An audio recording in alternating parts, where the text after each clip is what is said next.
Lula disse que se fosse eleito iria expandir o seu mandato, ele só não contou que ele ia expandir o nível da mentira e se tornou um mentiroso internacional. Foi a Portugal para contar um rio de mentiras. Enquanto isso, continuam vazando as imagens do dia 8 de janeiro e comprometendo cada vez mais o PT. Vou explicar para vocês, mas a gente já sabe. Se inscreve no canal, deixa um like no vídeo e ative o sininho para receber as notificações. Após vazar as imagens que colocavam o ministro do GSI dentro do palácio no dia 8 de janeiro, inclusive dialogando com manifestantes, o ministro do STF, Alexandre de Moraes, determinou à PF que entregasse todas as imagens, que tornassem públicas todas as imagens do dia 8 de janeiro. E o que a gente passou a ver foi um show de horrores. A primeira delas são membros da Força de Segurança do GSI dentro do palácio, brincando, dialogando e trocando ideias. Isso deixa muito claro que o que era para ser um momento de tensão, e naturalmente no momento de tensão os policiais estariam tensos, na verdade parece que já tinha informação do que ia acontecer. O que é muito estranho, vale dizer que o Lula já estava na presidência, o GSI já era do Lula. Então esses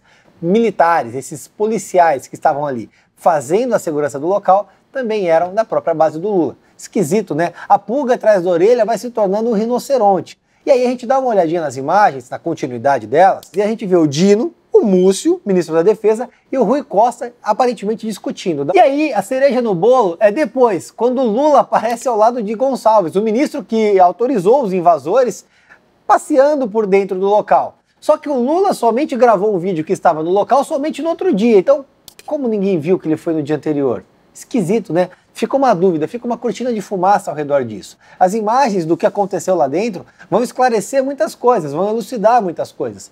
Porque a dúvida sobre a conduta dos manifestantes se tornou cada vez maior, especialmente porque o governo do PT foi o maior beneficiado com a invasão. A Janja já gastou uma fortuna para refazer o lugar, o Lula garantiu base no Congresso e, naturalmente, ele fez acalmar os ânimos ao redor do grande democrata. Só que aparentemente já viu em eleição do interior que às vezes o nego simula um atentado a tiro para posar de vítima. Será que isso não foi simulado? Não posso afirmar nada que eu não quero ser processado. Mas eu deixo a pulguinha atrás da sua orelha, que é muito esquisito. Sabe o que é muito esquisito também? O Lula dando entrevista em Portugal e aparentemente ele não entendeu o português. Dá uma olhada. Ao presidente do Brasil, que há uma semana afirmou que os países da União Europeia, entre os quais se inclui Portugal, estão contribuindo para a continuidade dessa guerra, eu pergunto se mantém essas palavras.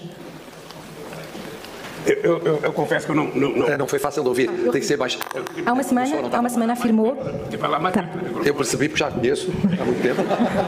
Há uma semana afirmou que os países da União Europeia, entre os quais está Portugal, estão a contribuir para a continuidade da guerra na Ucrânia. Eu pergunto se mantém essas palavras. Eu sinceramente não consigo entender. Não dá para falar que não entendeu. Não dá para falar que não sabia. O que ele estava tentando era pensar no que responder, porque a repórter portuguesa não recebe verba da Secom. Então, naturalmente, ela fez a pergunta que o mundo queria fazer para o Lula. Cadê a tua coerência? Foi isso que ela perguntou no fim do dia. E aí o Lula tentou sabonetar, o presidente de Portugal ficou numa situação chata, ficou um baita climão e ele não conseguiu responder. Depois, na continuidade, ele disse que nunca criticou ninguém. Só que, olha o tweet, inclusive, que ele colocou sobre isso. Eu nunca igualei Rússia e Ucrânia. Eu sei o que é invasão e o que é integridade territorial, mas agora a guerra já começou e alguém precisa falar em paz. Olha, se é amigo do Boulos, eu imagino que você sabe o que é invasão, só que normalmente você apoia o invasor, não o invadido. E foi exatamente o que o Lula fez com a Rússia. Ele apoiou o invasor e não o invadido, que é a Ucrânia. O ponto é que o Lula percebeu que a linha adotada na política externa dele estava errada. E aí, não é porque ele estava errado que ele achou errado, é que ele viu que ele ia dar canelada, que ele não ia conseguir ser o camaleão que ele pensou que ele queria. E aí, a gente deu uma olhadinha no próprio Twitter e tem as checagens do Twitter. E dá uma olhadinha aqui no que a checagem fala. Isso não é verdade. Em entrevista concedida em maio de 2022 à revista americana Times, o presidente Lula disse que Zelensky quis a guerra e que o líder ucraniano era tão responsável quanto Putin pelo conflito. O Lula é aquela pessoa que fala que a mulher foi estuprada porque estava usando um vestido curto. E basicamente é isso. Ele disse, a Ucrânia estava ali, a Rússia quis invadir, os dois são culpados. Não são. A Ucrânia é a vítima da história. Houve a invasão do território. Não resolveram na diplomacia. Pouco importa o que estava acontecendo na diplomacia. Não tem justificativa para uma guerra. A guerra é errada. A Rússia está cometendo crimes de guerra e o Lula foi passar pano para isso. O ponto é que a comunidade europeia repudia a postura russa, porque eles sabem o que está acontecendo. E não é o encantador de burros aqui do Brasil que vai saber o que está acontecendo lá. Naturalmente, o Lula foi colocado em maus lençóis. E aí, nisso tudo, eu fico pensando, né? Cadê o banana do Felipe Neto que está reclamando de selo azul no Twitter? Não falou um A sobre isso. Assim como a Tabata Amaral não falou um A, o Guilherme Boulos, nessa hora a galera silencia, entendeu? Imagine se fosse o Bolsonaro falando. Aí mudaria de figura, né? O mais legal também é que no meio disso tudo a imprensa portuguesa ficou indignada com outra coisa, que deveria indignar você, brasileiro. O tamanho da comitiva do Lula. Dá uma olhada nesse vídeo. Lula da Silva chegou a Lisboa um dia antes de começar a agenda oficial, trouxe uma comitiva de peso.